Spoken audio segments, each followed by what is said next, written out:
Hi, I am Dr. Manju Kumari, consultant neonatologist at SRCC Children Hospital managed by Narayana Health, Mumbai. As we are observing Newborn Care Week, we are reminded that prematurity is still a global health challenge.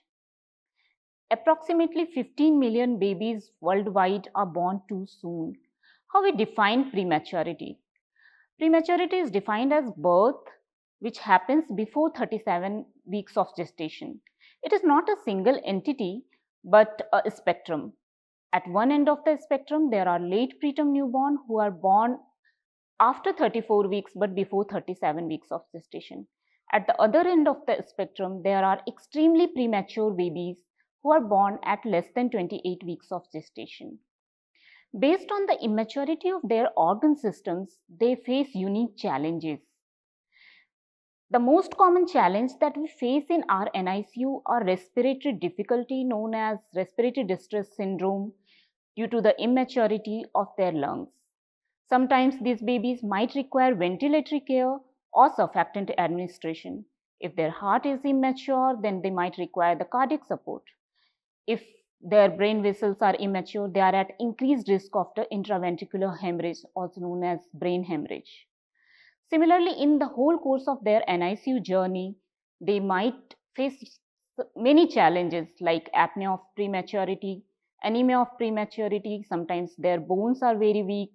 Sometimes they have feeding difficulties. There might be challenges in growing well. These babies are managed right from the antenatal stage. The treatment starts with the management of the high risk cases, high risk in the mothers.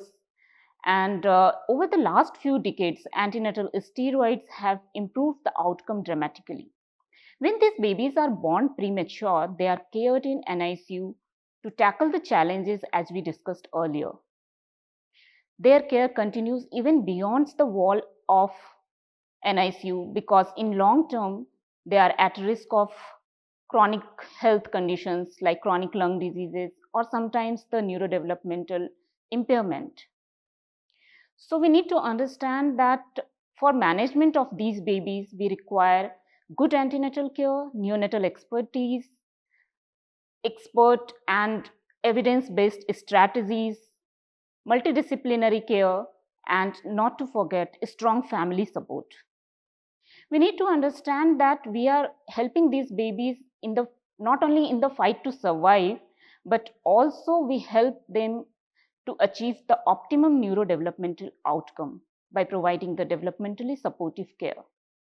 So this Newborn Care Week, let's reaffirm our commitment to provide best possible care for these little fighters in providing the best outcome.